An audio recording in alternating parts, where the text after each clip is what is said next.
In this courageous conversation, I'm speaking with Andreja Agrez, a fellow Slovenian who calls herself marketer with a fling for visual poetry. Andrea's formal education is in the field of marketing communications, and she's also branched into the field of philosophy and psychology. Andreja is strongly drawn to the fields of arts and culture as well. And whilst having done very well in the field of marketing, she's currently combining her passions for philosophy, psychology, marketing, and culture to create and build a new future for herself. Let's hear what Andreja has to share about her views on courage and how to live courageously. I'm excited. And here we are. Here I am with Andreja. Hi, Andreja. How are you doing today? Hi, Moitza. I'm doing good. Thank you. How are you? Yeah, really happy to be here. It's been a while since I've done a conversation, a courageous conversation. I'm really excited to talk to you because the pre-chat we had was so juicy. And I'm really looking forward to share your views on courage with people. Let's jump in, as I like to say, and tell us, what is your kind of definition, or how do you understand courage in there? Well, actually, sort of when we started this conversation, it was like just the first idea that came to mind. So for me, it was courage when you do something which is sort of out of the ordinary, which sort of puts you out of the comfort zone. But then I recently was watching one of the videos with Brené Brown, and she had a different kind of definition. Just let me have a look. So she was saying, tell the story of who you are with your whole heart. That's the courage. But actually, I don't think there's such a huge difference, because I think, telling the story with a whole heart, I think that's something that, we bring in the world as kids. And then I think, throughout the life, we somehow lose that, right? So, being courageous, telling the story with your heart is actually, many times it means doing something you're not used to doing, something which is not pleasant, because, we actually do have these deep needs, deep desires, and sometimes we just sort of push them down, or we don't make the effort to express them. So for me, courage is actually really connected to that, to expressing, sort of your deepest needs, and, something you really know you want, or something that you really know it's right. And then, pushing yourself to do it, because I think courage it's actually really uncomfortable. While, or maybe before and while you're doing it, but then afterwards, it's really, really rewarding. So I think also my experience comes that, whenever I've been courageous, I think it's like, there have been small steps in my life, and then doing one thing, you realize it works and how beneficial it is for you. And then you do the next one, and then you're, able to do grander things out of them. Absolutely. Oh, I love that. I love that you mentioned that it is often uncomfortable. And you mentioned the going out of the comfort zone. I think those are very connected. That's basically what it is, right? Doing something that we're not necessarily used to, or that isn't familiar. And that's where the discomfort comes from. But that's also where the stretch comes from. And then you said it's so rewarding, because we grow when we step out of the comfort zone. I love that. What a beautiful definition. And it's true. I love Brené Brown as well. She's done such great work around courage. And it's true. I guess as we grow up, we tend to adapt ourselves sometimes excessively to our environment. And then it takes another journey, courageous journey, to actually go back to ourselves and expressing more of ourselves. And I think more and more people are, at least I'm a coach, so that's what people usually come to me for. And I see that more and more. So maybe my perception is a bit skewed, but I have the feeling is more and more people are willing and ready to be living in that way and expressing more. So I hope, Yeah, I think you also have a lot of sort of new branches of science that are coming out, like the positive psychology, which has a very strong, sort of influence in that field, when actually, instead of looking at any kind of human condition as it is a disease, it actually looks as that it is an opportunity that you can sort of work on, that's nothing wrong with you, but it's just, something that can help you improve, and then gives you like positive examples how to do that. Or, for me, and what's really close to my heart is the philosophy of everyday life, like Alain de Botton has it. And I think it's also sort of, there's a lot of knowledge out there that actually, is also sort of a bit closer to people. that you can, take it, understand it, and then implement it in your life. And actually, I mean, the end goal of everybody is actually just to make our lives better, and then, it's just the question, how much effort you put into improving your life. So how courageous you are at the end. But I think there are a lot more means now available that actually you can do that. Yes, I love that you mentioned that as well, because I think learning about these things, it's really raising our awareness. And the more aware we are of what's going on within ourselves, but also as our lives, and understanding ourselves better, helps us be more courageous. Because when you see things clearly, it's harder to deceive yourself. It's harder to buy into the fear. When you see, oh, this is fear, when you know that that's what it is, it's easier to face it. And that means it's easier to be courageous. Not necessarily still pleasant, but it just becomes, more of a natural step. Well, I think anytime you can put a name to something, like you mentioned fear, right? Anytime you can identify that's a fear, that's actually at that time, it's an object. It's not your personal thing anymore. It's not you. And at that time, when it becomes an object, it's something that you can change, something you can face, something that will not destroy you. And that actually enables you to tackle it and move forward, right? Yes, I love it. And this leads us so well into the next question I had, and kind of where in your life do you find courage important? And is there a particular area, or how do you find courage feature in your life?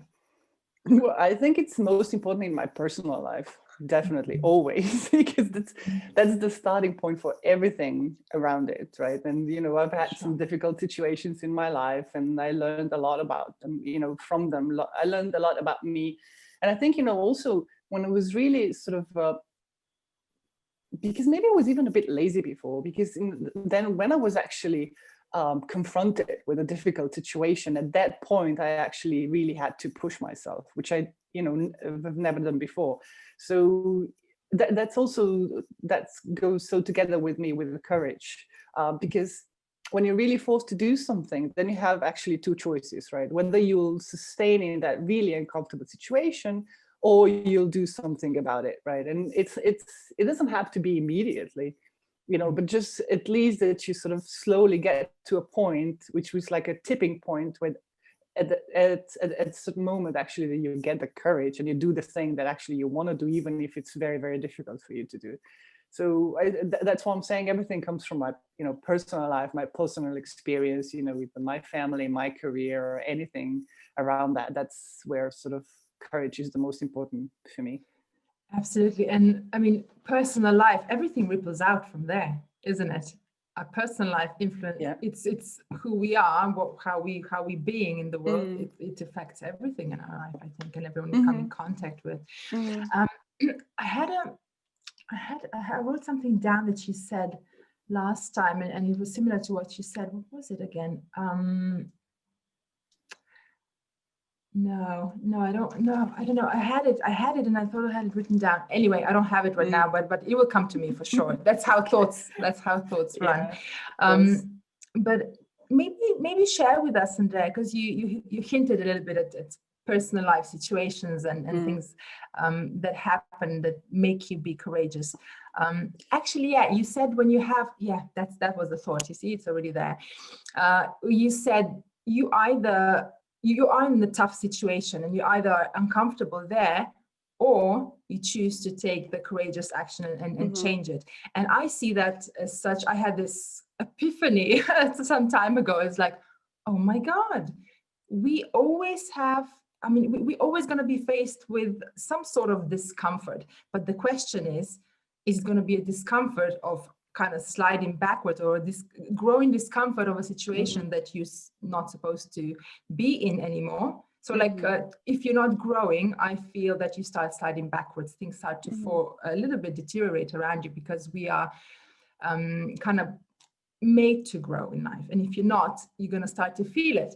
And then there's a discomfort of actively moving forward and growing and taking that courageous, uncomfortable actions to move forward towards where you want to go. So at one point, this epiphany I had, I was like, okay, so it's just about choosing the discomfort. Are you going to be in the discomfort of coping with where you are and staying still? Because that's uncomfortable after a while. That's this paradox that I see, that comfort zone actually becomes uncomfortable over time. And or you take the discomfort of taking the leap and doing the change. And I know you had an experience in your life that when we chatted, you shared that kind of reminds me of that. So you want to tell us about that? Yeah, sure. Yeah, I did have the experience like that. But just beforehand, because like you were mentioning about this choice, I got this sort of, I remember the scene from Matrix, you know, the whole question of the blue and the red pill, right? Yeah. So there's always, you can take one pill and be miserable and actually, but also, you know, take the responsibility of being miserable, no? And then the other one of making a change, which you know is uncomfortable, but, you know, so in the long term, what's worse, right? Either the momentarily uncomfortableness or, you know, sort of a long-term discomfort, right? But yeah, my experience actually, so comes from my divorce actually, which is, you know, always quite a stressful event, no? And I for a long time had, you know, it was really sort of, I couldn't decide whether to get divorced or not. I knew I was utterly unhappy, but I sort of just couldn't do the sort of the last step. And then at one moment I wrote, by suggestion, it was not my idea, I wrote down like the pros and the cons of a divorce, right? So at that point that helped me just to sort of get some kind of a clarity and a distance to it. But that was about it. It's sort of, it's not that it really greatly influenced my decision. So sort of, I then forgot about that list. I finally got divorced. And then about a year after the divorce, I found that list again by chance, and I started reading it. And then everything that was written as a con actually came true. So at that point, it was sort of, I realized that, yeah, all my fears was actually substantiated, but you know, when one thing happened and then the next one, I just coped with them as they came along, right? Nothing, there was no disaster. Yeah, it was not pleasant, of course. I mean, I have kids who are deeply influenced by this. But, you know, at that point, I actually realized that, you know, I can tackle one thing by another. So even, you know, when you have your worst fears, maybe it helped that I wrote them down because sort of I was able to sort of alienate myself from them, right? And sort of, you know, they're there. So you'll be, because I think when you see something written, it's like, you know, it's a fact, it's there. So then you can influence that fact, right? When you're just holding everything in, it's like within your head and there are this thought and that thought, and you know, it's just like everything gets tangled up.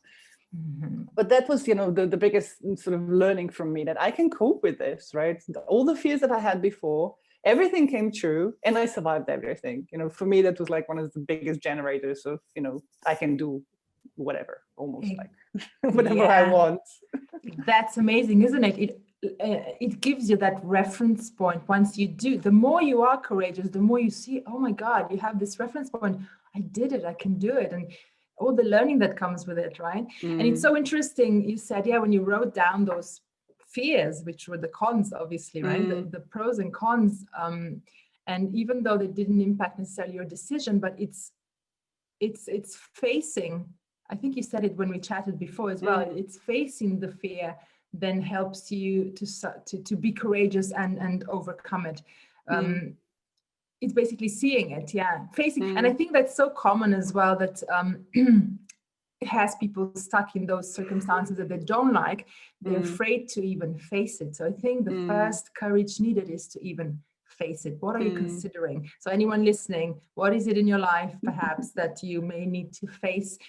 You don't have to make any rash decisions, like Andreja said. It doesn't have to be overnight, but perhaps just stopping and being honest with yourself. I think that's hugely courageous, and because then you can start doing something about it. So there's another important point, actually, realizing that, you know, things come in sort of smaller chunks. Not everything happens at the same time. No, because when you have a fear or, you know, you're facing something, you think this is like a huge thing that is going to happen, but actually this is like a series of events. So when you're writing those down or you're breaking it down, then also going forward, you actually tackle one thing by one. You know, it doesn't happen everything at the same time. One thing happens, you tackle it, you move, and actually it shows you that you can you can face it and then you move on to the next one. I mean, it's not pleasant, of course, because, there's still a lot of things, sort of to process and go through. But still, I think that's an important thing to realize, that not everything comes at the same time, that actually, it is, things happen one by one. I mean, maybe two at the same time, but, it's not like a disaster striking at the same time. So even if you have this big fear of something, actually, this will, sort of, the actual events will come in smaller chunks. And, when you know that, then it's easier to sort of cope with them as well. Absolutely. It reminds me of goal achieving, or setting anything that you want to achieve. It's almost like broken down. It's always more manageable and more achievable when you break it into smaller chunks. And it's good to remind ourselves of that. Yeah, actually, life sometimes breaks things up. It breaks things down for us in chunks. That, yeah. It's how things come. Yeah, like you said, sometimes there may be more than one thing at once, but it's very unlikely that everything that you're fearing would happen all at once. So exactly, giving ourselves credit that we have the strength to deal with that one at a time, and keep reminding ourselves of that. And I think as well, everything that we do tackle gives us more strength. Okay, it's almost like that little more faith in ourselves. Oh, okay, I did this step, I can take another, I think another. And another thing here that also reminds me when you said that, it's about, sometimes sometimes when you feel like you don't have the courage or the faith or the strength or whatever, it's so valuable to just focus, okay, just one day at a time, one step at a time, one action at a time, right? It can be very powerful. That's true. But I think it's also, I heard you in one TED talk, I don't remember who it was now, but I remember her saying, fake it till you make it. And I was actually so surprised by it. But sometimes, sort of just pretending actually eventually takes you to, where you want to be. And I think she gives an example of sort of her success in school and how she was never sure about herself, but sort of always faking that she's successful and everything. And then at the end, when I think she was like an associate professor at Harvard or something like that. And at one point, when a student comes to her with sort of the same kind of discomfort and not being sure, if they're good enough. And at that point, actually, she realized, even if before she was faking it, actually at the end, she made it. Exactly where she wanted to be, not in a bad sense, faking it that you're lying or anything, but sort of just almost like tricking yourself, because, deep down, you're able of doing that, but with all the fears and everything others are telling us, and we're taking that too much serious, then at the end, we are not self-confident enough. So, sometimes it's just sort of good to sort of override that kind of thought and just say, I'm just faking it, right? Because at the end, that, you'll come there. I love that, Andrea. Oh, this is so powerful. It's basically taking charge of our self-talk that can be like a rogue agent running around in our minds, kind of self-defeating. And like you said, we know at a deeper level that we are capable, but maybe on a surface level or just the prevailing self-talk isn't that. There's doubts, right? And if you know anything about imposter syndrome, you would know how many, what a high percentage of people are feeling that way, like they're not as capable as maybe others see them, and those self-doubting kind of thoughts. It's so important. Like when you said fake it till you make it, it's basically choosing to believe something else, choosing to believe something that will support you, choosing to go for, no, I can do this. And it might feel like faking because it's not familiar, but over time, the more you say it is, the more you practice it, the more you're being in that that person, really, the more normal it becomes. Yeah, I think when you're sort of faking it, it's not that you're faking anything, you're just overriding your true abilities, because deep down you're not sure, and actually you're just telling yourself, actually I am good, I am good, I am good. Exactly. Because you are, that I think there's a differentiation of not faking something where you're not competent at. But this is really just, to help you bring out your biggest strengths and also your biggest sort of desires, that you can actually realize them in life, because at the end, that makes you a better person for yourself, for your family, for the entire community. And of course, provides a happier life, right? Exactly. And I think that's courage there needed as well. The courage to have faith in yourself, and really going against that kind of, I keep referring to self-talk because it is like an internal dialogue, basically our thoughts, right? And knowing that we absorb a lot of that from outside, they're not all a result of who we are, what we're capable of or not. It's like what we kind of saw externally as we were growing up and through our life experiences and all those things, right? That kind of develop quite a unhealthy self-talk often. And like you said, it's like you said, it's actually going deeper and supporting that you that you know you are and can be. And of course, competence is important. Just confidence won't get us to where we want to go. Competence and confidence are linked. But then once you know you have the competence, it's about doing what you need to do to build up the confidence as well. And it's so much more is in our hands than we often think. I love it, Andrea. This is such a good conversation. I really am so enjoying. Well, I think at the end of the day, everything is on our hands, right? It's all about us, you know. And you were touching about the subject of choices, right? It's always a choice, right? You can choose to do this, or you can choose to do something else. It's always about you, right? Absolutely, yeah. And that for me is the definition of freedom, really, when you know that you always have a choice, not a choice of necessarily exactly what you're going to do, but at least you have a choice of how you're going to respond to what's happening. And I find that extremely empowering. But I think it's also, you know, if you know the choice theory, right, by Glasser, actually, you know, he talks about that everything is a choice, right? Also our internal processes are a choice. And I thought, so like how he puts, you know, let's say, you know, depression, that he says you don't have a depression, but you are depressing, what actually puts you in on the active seat of what you're doing. And then you have a choice whether you're going to be depressing further on or not, right? Which is of course a difficult one, and it's the one when the courage is really, really in question. But at least it puts you sort of like almost like on a driver's seat always, right? Because when you take the driver's seat, it is challenging, of course. You know, you have to be equipped with, like, you know, when you're driving a car, you have to know how to drive the car, you have to know the, you know, the regulations and everything around that. But at the same time, you have the freedom to go wherever you want, right? And also the freedom to take whoever you want with you on that road, right? But if you're on the passenger seat, then, you know, you don't influence anything, right? Somebody else is driving you somewhere and you don't even know if you like it, or maybe you don't even know the person in the car. Yeah, and I think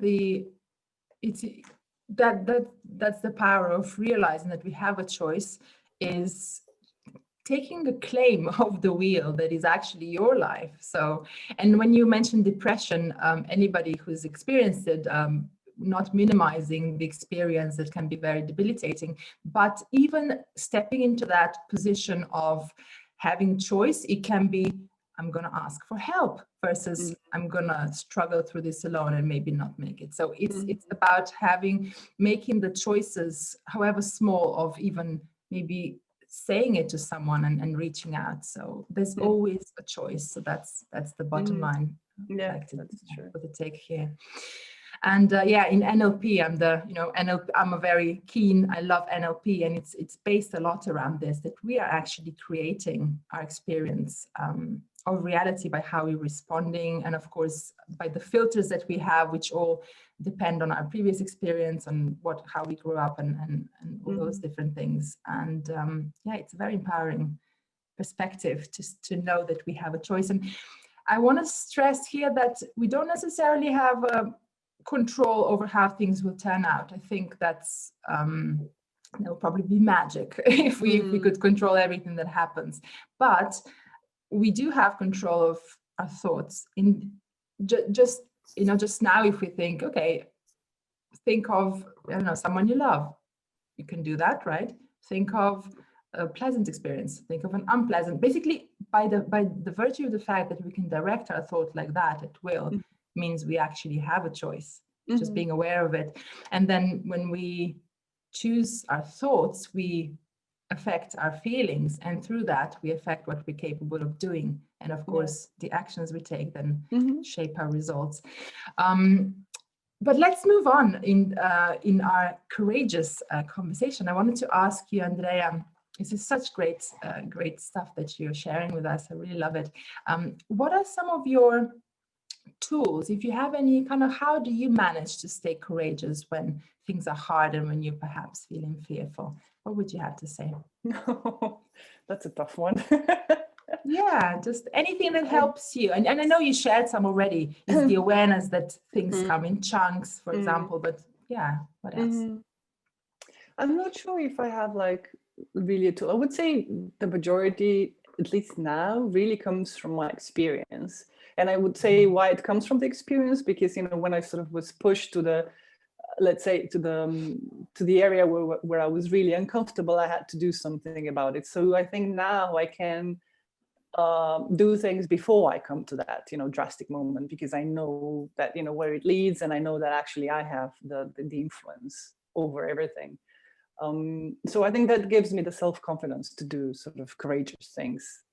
I mean, I guess on a smaller scale than on a big scale, let's say now. But I think it's always sort of trying to, well, I don't know, challenge myself, but you know, just sort of really taking the responsibility for my life. And as you said so nicely before, you know, when you are when you sort of know that your actions and your words have a huge influence on everything around you, then you actually come to realization that, you know, you can influence anything, right? It's nothing, it's you cannot say, oh my God, this is happening to me, right? Because that's not true. It's actually you're active participant in that. So for me, it's just, you know, trying to be aware that I'm the active participant in everything that's going on around me. And maybe sometimes almost like sort of a bit kick myself to, you know, move out of the comfortable zone and do something I don't really like. I think that would be sort of where courage comes for me. It's basically just, you know, almost like being observant, and then, you know, having in mind all the time that I do influence everything that happens around me. I love that. That's very much a factor for me as well. When it's seeing, when you said being observant, and when you said having the experience, so you don't get in the same situation you maybe did earlier in your life, you kind of, you're able to forecast or anticipate, and then kind of prevent that. How I word that is almost looking, I usually say, I look at the patterns of my life. So when I'm in a pattern, or when I'm getting into a pattern, perhaps I recognize it. That's why I think self-awareness is so powerful. And like you said, being observant is kind of the same thing, right? It is, knowing, understanding what's going on, really, not on a superficial level, like, oh, no, this is just, I don't know, not working out. Well, are you telling yourself? Are you stopping yourself? Are you afraid of something that you're not taking the action that would make it work, right? Things like that. And then being aware of the impact. For me, impact is a huge motivator, knowing the impact on my life, and like you said, on others as well. And I don't know if it's for everyone, but a lot of people that I speak to about this have said in one way or the other that knowing that they're moving towards something that's worthwhile. Where at the beginning you said it's so rewarding. So moving towards that reward that you can see is there, if you, like, on the other side of this courageous action is really, it's like pulling you there. And then for me, I think also important to see what I'm moving away from that pattern that was not working, from that discomfort of being in that dysfunctional pattern. So the tension of both, one pulling me forward and moving away from that one, really gives me kind of the push. I think it's also, you know, one of the interesting things for me is actually realization that everybody around me like puts up a mirror of me, right? So I have a great partner, I have great friends and really great family. And I think a lot of times actually they show me something I don't really like seeing, right? It's like, so my first reaction usually is, no, that's not me, you know, I don't feel like that. But actually it is, right? But the beauty of it is, and of course, you know, in the first instance, it doesn't make me feel good. Of course, you know, it makes me feel like, oh my God, I'm horrible. But then on the other hand, you know, even if I'm horrible, still everybody is around me. You know, my partner is here, my family is here, my friends are here. They all love me, right? So obviously, I'm not that horrible, or you know, or actually, that's something that is just a part of me, and it's not something that's going to destroy me. But if I really want to improve, that's something, you know, where they show me that there's an area where I can improve. And I will, I hear you. And it's about being able to face ourselves, just like we were talking about before, facing our life and doing something, facing some aspects of ourselves that we may see, okay, this is not working. And I do want to draw attention to this "I'm horrible" voice. I think that's the voice of I work a lot with that. It's the voice of the inner critic. And just like you said, clearly I'm not, like, there's another side or bigger part of you that sees I'm not that horrible. That voice will still say, oh, this is horrible. I think in the aim of probably trying to get us to look away, to not rock the boat, to stay in the comfort, because it's kind of anxious for us, to be honest. It sounds very destructive, but it's actually not. It doesn't mean bad, but it sounds very, very bullying kind of voice. But it's great. It does, yeah. But the amazing thing is that I got from your response here that knowing there's another side. Okay, this is saying I'm horrible. I shouldn't probably look at this. And it's like, oh, clearly I'm not that horrible. I can face it. I can do something about it, right? But having almost the reframe of that voice as being just a part and not the truth is so powerful. Because I think precisely that voice can really stop us from being courageous and kind of have us hide from the world and just put kind of a mask. But I guess that's why it helps actually sort of, because I think that's a very common situation, but I would say what helps is actually just do the small steps of courageousness, right? Not to go for a big one, because we're very likely to not succeed, unfortunately, because it's just too much, right? But doing the small ones, and then just drawing the energy out of that and understanding that, okay, I can do this, or then also seeing the change and how the change influences not only us but everything that's around us. That also then gives us the motivation to continue, and then step by step you actually come to a bigger steps, which are really sort of could be almost like groundbreaking, and then you really do something that's big for you.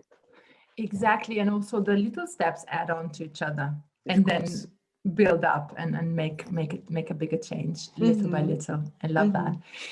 Andrea, there's a question I love asking everyone that I speak to in this Courageous Conversations format. If you look back on your life and have to kind of single out one time where that was really courageous, then what would that be for you? Can you tell us a bit about it? Yeah, I think that's very clear for me, because it was a huge step. Is when I was moving with my kids, not even teenagers at that time, to another country, because I got a job and we moved from Slovenia to Malta. It was just me and my two kids. So at that time, it was a huge challenge actually going into a country. First of all, there's a different language. Then the second of all, it's still a different kind of society. It functions slightly in a different way. The schools are completely different. The bureaucratic system is completely different. So everything was actually quite a really big challenge. But it was actually something, it was not an overnight decision. So I actually wanted to move away from Slovenia for a while. I actually wanted to move myself and my kids out of the comfort zone, because I thought that we were sort of, in a way, getting a bit, not really lazy, but too accustomed to everything around us and taking everything for granted. And I was sort of really looking for an experience that would enable us sort of almost to break that. Definitely it was breaking everything. That's all the sort of preconceptions, and our entire life was we're just turned upside down. But I think we were just coping from one day to the other, whenever something comes. And the beauty of it is, because I had to rely on myself completely. There was nobody else who would do anything for me. And at the end of the day, it was just that notion, I need to do this, right? I don't know, I need to open a bank account, I need to find a school, I need to get a car. It's just like, I need to, there's no other option, right? And then you just go and go, and even if it can be really uncomfortable and really a lot of work, and on that journey, even if it's just like opening a bank account, which took me a month, and I'm used to 5 minutes of opening that, the process.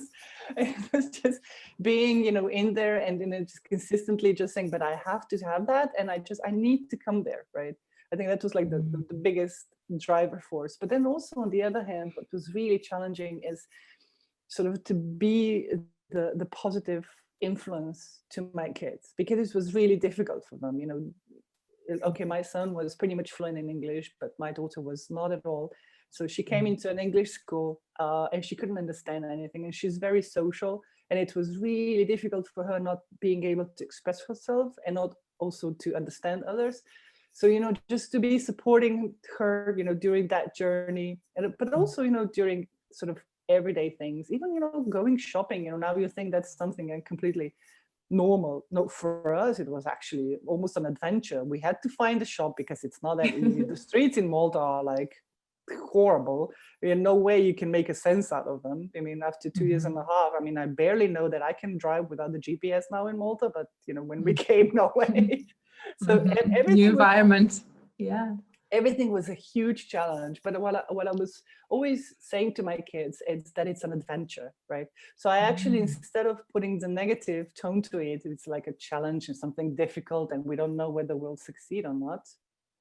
I was always saying it's an adventure, right? So it's something new. We don't know what will come out of it. Maybe we'll come completely drained out of the shop because, when it rains in Malta, it's really rains. But yeah, just sort of, it was actually really difficult, being the positive one in times when actually I didn't have anybody to lean on, right? So I had to be the whole source of things. But I guess also because I went there with such a sort of, with almost like a mission in mind, then everything was worthwhile. Everything that we were doing was worthwhile. And I think it was a really good experience for everybody. And actually it was then when we were moving back to Slovenia, that was in a way even a bigger challenge, just sort of getting accustomed to an environment that you left, that you had in your memory as a sort of an environment, and then you come back and it's not completely the same. It's even, I think, more difficult. But I think for us being in Malta, it was a good time in our life. Yeah, and I hear you. Yeah, because I mean, a huge change requires courage, doesn't it? It's just so much. Even smaller changes require courage, but then such a thing as uprooting your life. And I heard two key things stood out to me that just kind of stood out to me. One was there was this mission. You were kind of on a mission, and that made it all worthwhile. And second, you said you reframed it as an adventure. How powerful, right? To not bind, even if it was hard. You knew it was hard. There's no need to additionally keep saying to ourselves, "Oh, this is so hard," right? We know it, so we accept it, and then okay, but what is it also? Or how can I see this perhaps a little bit differently? And probably especially for your kids, right? In a one way, actually, when I was putting it as an adventure, it made things much easier for me because, I got them on a positive note. If I would putting that as something very difficult and with uncertain outcome, not that I would only have to deal on that in that moment, but also going forward in many other experiences, I would have to deal with that fear over and over again. So I thought, for me, it was much better to have almost like an investment in the adventure, even if it was really difficult for me. I mean, believe me, it was not really an adventure every time, but I just named it as an adventure. Yeah. And the kids went with it, right? It's again, like fake it till you make it, right? Exactly. It's a choice. Exactly. But it helped really, really a lot. Yeah, absolutely. Andreja, this was such a gem of a conversation. Thank you so much. Is there anything else you want to share with our listeners before we part? Any final words around courage and things? No, I think maybe, just be observant on the small things that we do. I think we are courageous in many different ways and we don't sometimes even know it. So, just, take a small thing that you're proud of and then just sort of almost celebrate and think, yeah, I'm courageous too. And that will sort of, build up to something. I mean, sometimes we don't even need bigger things, but, at least we have sort of the power within us that if we do need that, we can just capitalize on that and move in a way that our lives will be better and we'll be happier. Exactly. And that's the whole purpose, isn't it? Being courageous for a greater purpose, for improving or making our lives function better, run better, feeling better about them. Lovely. I love it, Andreja. Thank you so much for talking to me today. And anyone listening, I hope you got a lot from it. I'll put the details of where you can find out more about Andreja in the comments section below or in the description of the video. Thanks, Andreja. Thank you, Moitza. Bye for now. Bye-bye.